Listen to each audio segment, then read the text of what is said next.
اعوذ باللہ من الشیطان الرجیم، بسم اللہ الرحمن الرحیم۔ راہ نجات، مؤلف حضرت خواجہ سید نعیم الدین چشتی قادری رحمۃ اللہ علیہ، دارالارشاد صابری دربار، فیصل آباد۔ تعارف ہے کہ حضرت حکیم محمد نعیم شاہ رحمۃ اللہ علیہ صابری 1939 میں بجنور میں پیدا ہوئے۔ یوپی کے ایک سادات ہاشمی گھرانے میں ان کی پیدائش ہوئی۔ ابتدائی تعلیم کے بعد طب کی تعلیم علی گڑھ یونیورسٹی سے حاصل کی۔ پاکستان آمد کے بعد فیصل آباد میں قیام فرمایا، سلسلہ چشتیہ میں بیعت فرمائی اور راہ سلوک کی منازل طے کی۔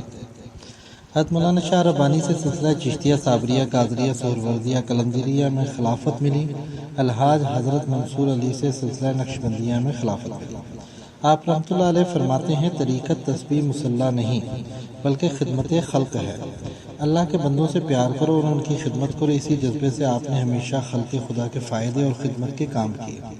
اس سلسلے میں عائشہ ویلفیئر ٹرسٹ، فری ہسپتال اور اس سے منسلک فری ڈسپینسریاں قائم کی۔ لاتعداد سفید پوش گھرانوں کی بچیوں کی شادی کے اخراجات برداشت کیے اور غربا کی امداد کی۔ دین کی روشنی گھر گھر پھیلانے کا عزم نبھاتے ہوئے دینی کتابیں تصنیف کی اور ان کو بلا معاوضہ تقسیم کرنے کا انتظام کیا، تاکہ دکھی لوگ پیشہ ور عاملوں کے ہاتھوں میں کھلونا نہ بنے بلکہ اللہ سے مانگنے والے بن جائیں۔ اس سلسلے میں زیر نظر کتاب راہ نجات کے علاوہ انوار الصلاۃ اور حقیقت نماز وغیرہ قابل ذکر ہیں۔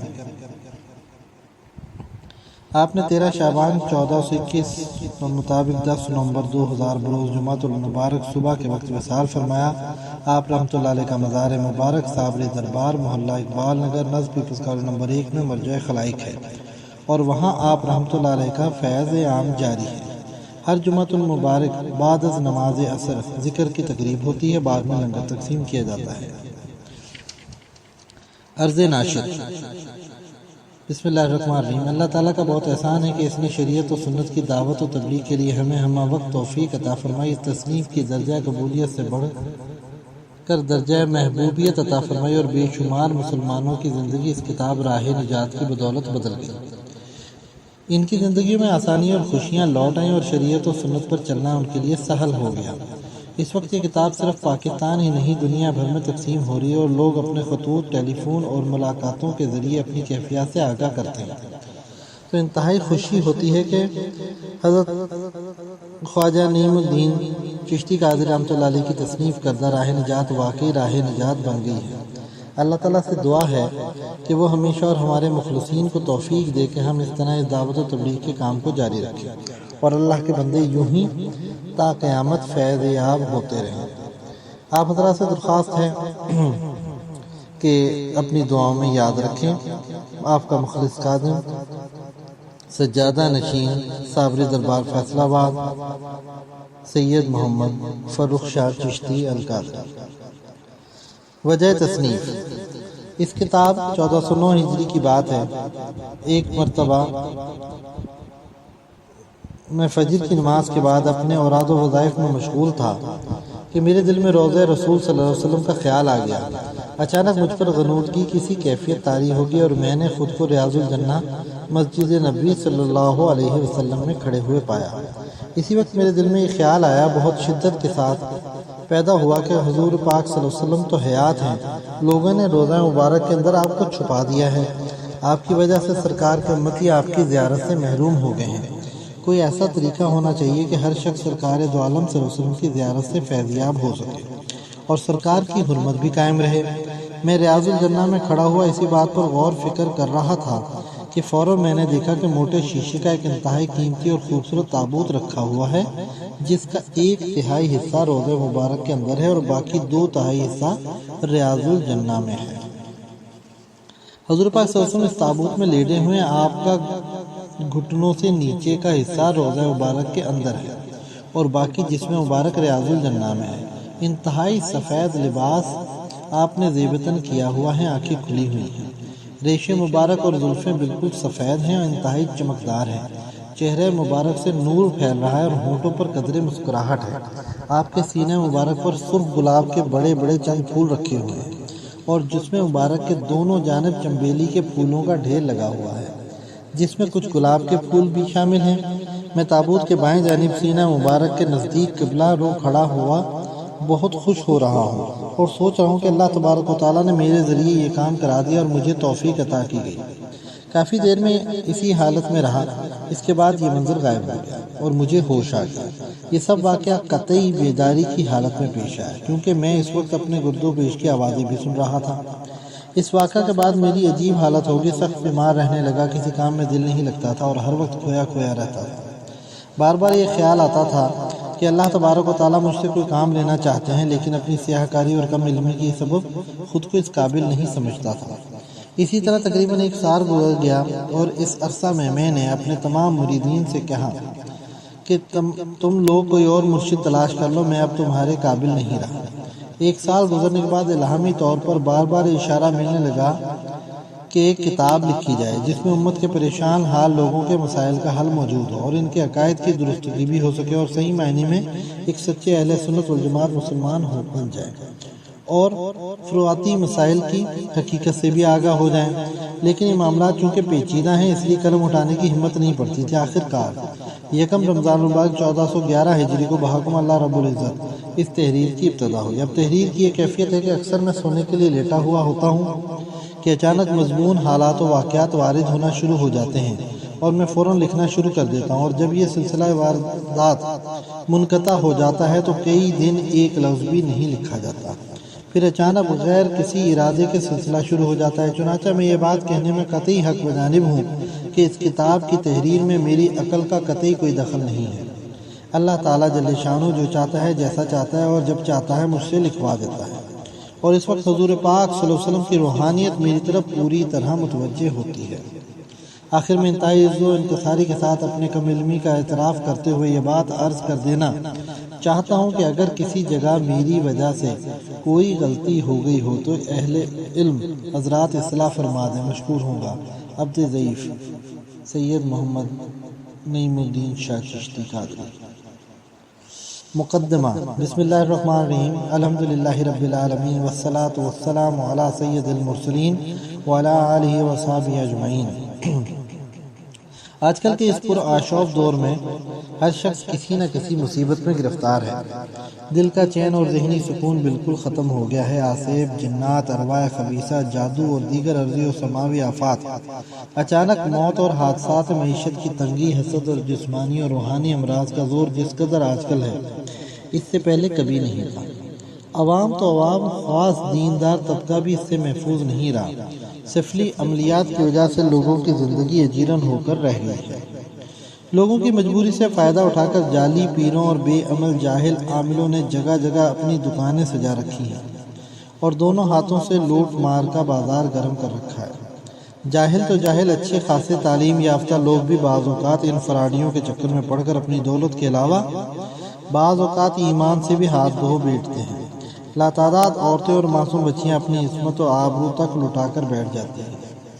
علم دین سے لا علمی کے سبب اکثر بیشتر لوگ ان شعبدہ بازوں کے شعبدوں کو کرامت سمجھ کر ان کے چکروں میں ایسے پھنستے ہیں کہ پھر نکلنا بھی چاہے تو نہیں نکل سکتے۔ اخبارات میں اکثر ایسے واقعات چھپتے رہتے ہیں۔ رات دن سینکڑوں لوگ کسی نہ کسی مصیبت میں گرفتار ہو کر اللہ والوں کی خدمت میں دعا و تعویذات، عملیات و وظائف کی درخواست کرنے کے لیے آتے رہتے ہیں۔ اکثریت کی خواہش یہ ہوتی ہے کہ پلک جھپکتے ہی ہمارے سارے مسائل حل ہو جائیں۔ بہت سے لوگ اپنے یقین کی شعبدہ نما کرامت دیکھنے کے چکر میں ہوتے ہیں۔ اس کے بغیر وہ کسی اللہ والے کو اللہ کا ولی یا درویش ماننے کو تیار نہیں ہوتے۔ حالانکہ درویشی اور ولایت کے لیے کسی شعبدے یا کرامت کی شرط نہیں ہے، چنانچہ عوام کی اکثریت اپنی اس کم علمی کی وجہ سے اللہ کے ولیوں سے بدعقیدہ ہو جاتے ہیں اور جاہل شعبدہ باز پیروں اور عاملوں کے چکر میں پڑ کر اپنا سب کچھ لٹا کر بیٹھ جاتے ہیں، اور جب ہوش آتا ہے تو ان ظالموں سے چھٹکارا حاصل کرنا ناممکن ہو جاتا ہے اور شرم کی وجہ سے کسی سے کچھ کہہ بھی نہیں سکتے۔ دوسری طرف ستم ظریفی یہ ہے کہ علماء کرام جن کو دعوت و تبلیغ کے ذریعے عوام الناس کے اعمال کی درستگی اور شریعت مطہرہ کا نفاذ کا کام انجام دینا چاہیے تھا، اپنے اصل کام کو چھوڑ کر فرقہ پرستی اور سیاست کے چکر میں ایسے پڑے کہ انہوں نے پوری قوم کو لاتعداد فرقوں میں بانٹ کر رکھ دیا ہے۔ کوئی شیعہ ہے، کوئی سنی ہے، کوئی دیوبندی ہے، کوئی بریلوی ہے، کوئی اہل حدیث، کوئی اہل قرآن، کوئی وہابی، کوئی ذکری تو کوئی فکری۔ ہر فرقے کا عالم خود کو اہل سنت والجماعت کہتا ہے، دوسرے فرقے والوں کو کافر، مشرک، بدعتی، گمراہ، گستاخ رسول اور بے دین کہتا ہے۔ مسجد کے ممبر پر بیٹھ کر قرآن و حدیث کی تلاوت کے بعد مسلمانوں کی اصلاح کا کام انجام دینے کی بجائے دوسرے فرقے کے لوگوں کو ماں بہن کی گالیاں دینے میں جھجک محسوس نہیں کرتے، جس کا نتیجہ نکلا کہ تعلیم یافتہ طبقہ تو ان مذہب کے ٹھیکیداروں سے اس قدر بیدار ہوا کہ اس نے مسجد کا رخ کرنا ہی چھوڑ دیا، اور جاہل افراد ایک دوسرے کے ساتھ دست و گریبان ہو گئے۔ رہ گیا پیری مریدی کا معاملہ، تو اب اصل درویشی کا تو کہیں نام و نشان نہیں ملتا۔ اس کو بھی یار لوگوں نے خاندانی وراثت بنا لیا ہے، خانقاہیں محلات میں تبدیل ہوتی جا رہی ہیں، اور اولیاء کرام و پیران نظام کے مزارات عجائب گھر بنتے جا رہے ہیں۔ مریدین کی تعلیم و تربیت اور تزکیہ نفس کرنے کی بجائے ان سے خود اپنے نفس کی پوجا کرائی جاتی ہے۔ ساری طریقت سالانہ عرس یا ماہانہ محفل ذکر تک محدود ہو کر رہ گئی ہے، اور مریدین صرف اپنا دنیاوی اغراض و مقاصد کے حصول کے لیے تعویذ گنڈوں کی حد تک پیرانے طریقے سے تعلق رکھتے ہیں، باقی شریعت، طریقت، معرفت سے انہیں دور کا بھی واسطہ نہیں۔ آج کے دور میں سائنسدانوں نے رات دن محنت کر کے انسان کی آسائش و آرام کے لیے طرح طرح کی مشینیں ایجاد کر لی۔ جہاں ان چیزوں سے بے شمار فائدے حاصل ہوئے ہیں، وہاں ایک بہت بڑا نقصان یہ پہنچا ہے کہ ایک دوسرے کی دیکھا دیکھی ہر شخص ان نعمتوں کے حصول کے لیے پاگلوں کی طرح بھاگ رہا ہے۔ عوام کا ذکر ہی کیا، اب تو علماء کرام کے گھروں اور خانقاہوں میں بھی اے سی، ٹیلی ویژن، وی سی آر، فریج دکھائی دینے لگے ہیں، جس کی وجہ سے لوگوں میں حرص و حوث و لالچ و حسد اس قدر بڑھ گیا ہے کہ انسان اپنی خواہشات کی تکمیل کے لیے ہر جائز و ناجائز طریقہ اختیار کرنے لگا ہے، اور دولت کے حصول کے لیے بذات خود مشین بن کر رہ گیا ہے۔ اپنی تخلیق کے بنیادی مقصد عبادت الہی کے لیے اس کے پاس اب وقت ہی نہیں رہا۔ خدا کی عبادت کرنے کے بجائے اپنے نفس کی پوجا کر رہا ہے۔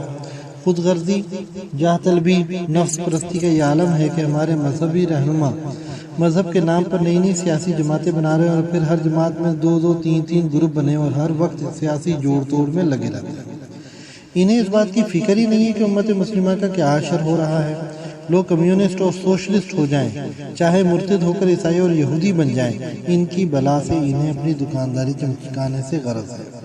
خدا کا دین مٹتا ہے تو مٹے، ان کی صدارت و وزارت قائم رہنی چاہیے۔ ہر شخص ایک دوسرے کی ٹانگ کھینچنے کے چکر میں پڑا ہوا ہے۔ مساجد و خانقاہیں سیاسی اکھاڑے بن چکے ہیں۔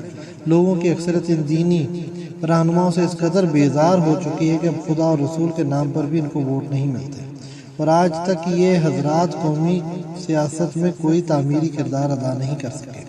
اس دور میں بھی دنیا اللہ کے ولیوں سے خالی نہیں ہے، علماء حق میں بھی موجود ہیں اور پیران طریقت بھی، اور ان لوگوں کے دم سے ہی ابھی تک دنیا میں کچھ لوگ اللہ اللہ کرتے نظر آتے ہیں۔ لیکن اکثریت مذہب سے دور ہوتی جا رہی ہے۔ جو لوگ مذہب سے محبت کرنے والے ہیں وہ بھی اس قدر مصروف ہیں کہ اس مشینی دور میں ان کے لیے لمبے لمبے وظائف کا پڑھنا اور چلا کشی کرنا قطعی ناممکن ہے۔ ہمارے مختلف سلاسل میں جو اوراد و وظائف مروج ہیں، مثلا حزب البحر، حزب العظم، دلائل الخیرات، قصیدہ غوثیہ، قصیدہ بردہ، مناجات مقبول وغیرہ، ان کی افادیت سے انکار کی کوئی گنجائش ہی نہیں۔ ان کے فیوز و برکات ایک مسلمہ حقیقت ہے، لیکن اس کو کیا کیا جائے کہ معاشی اور معاشرتی حالات نے انسان کو اس قدر مصروف کر دیا ہے کہ وہ چاہے بھی تو اس کے پاس ان وظائف کے ورد کے لیے وقت ہی نہیں، سوائے ان لوگوں کے جن کو اللہ تبارک و تعالیٰ اپنے فضل و کرم سے توفیق عطا کر دے۔ میرے پاس روزانہ ہی لاتعداد لوگ مختلف مصائب میں گرفتار ہو کر آتے ہیں۔ کوئی دعا کی درخواست کرتا ہے تو کوئی تعویذ مانگتا ہے، اور ہر ایک کی خواہش یہ ہوتی ہے کہ بس ہمارا مسئلہ چٹکی بجاتے حل ہو جائے۔ جب میں ان سے کچھ پڑھنے کے لیے کہتا ہوں تو جواب ملتا ہے، حضرت جی ہم تو بہت مصروف ہیں، ہمارے پاس اتنا وقت ہی نہیں کہ کچھ پڑھ سکے۔ اور بہت سے لوگ تو ایسے بھی آتے ہیں جو یہ کہتے ہیں کہ چاہے 2-4 ہزار روپیہ خرچ ہو جائیں، ہمارا کام ہو جائے، لیکن ہمیں کچھ کرنا نہ پڑے۔ اور ایسے ہی لوگوں کی کمزوری سے فائدہ اٹھا کر پیشہ ور عامل حضرات خوب لمبی لمبی رقمیں اٹھتے ہیں۔ چنانچہ ان سب باتوں کے پیش نظر اللہ تبارک و تعالیٰ نے میرے دل میں یہ بات ڈالی کہ اوراد و وظائف کا ایک ایسا نصاب مرتب کیا جائے جس سے تمام مسائل کا حل موجود ہو، اور وہ مختصر بھی ہو، جس کو ہر شخص آسانی کے ساتھ یاد کر کے پڑھ سکے، یا کہ اللہ کے بندے ان جعلی تاکہ اللہ کے بندے ان جعلی پیروں اور پیشہ ور عاملوں کے جال میں پھنسنے سے بچ جائے اور ان کی دنیا اور آخرت بھی سنور جائے۔ پھر الہامی طور پر وہ دعائیں بھی بتائی گئیں جو اس نصاب میں شامل کی گئی۔ ضرورت کے پیش نظر اس کتاب کو مختلف ابواب میں تقسیم کیا گیا ہے۔ سب سے پہلے باب میں عقائد کی درستگی پر بحث کی گئی ہے، کیونکہ جب تک انسان کا ایمان اور عقیدہ درست نہ ہوگا وہ مستجاب الدعوات نہیں ہو سکتا۔ جو لوگ یہ شکایت کرتے ہیں کہ ان کی دعائیں قبول نہیں ہوتی، ان کی وجہ یہی ہے کہ ان کے ایمان، عقیدہ یا اعمال میں کوئی ایسی کمی موجود ہوتی ہے جس کی وجہ سے وہ اللہ کی رحمت سے دور اور دعا کی قبولیت سے محروم ہو جاتے ہیں۔ دوسرے باب میں وہ دعائیں جمع کی گئی ہیں جن کو روزانہ کا معمول بنایا جانا ضروری ہے، جن کے ورد سے دنیا و آخرت کی تمام حاجات پوری ہوتی ہیں۔ تیسرے باب میں خاص مواقع کے لیے انتہائی اہم وظائف درج کیے گئے ہیں جو اولیاء کرام کے مجربات میں سے ہیں اور ہزاروں مرتبہ کے آزمودہ ہیں۔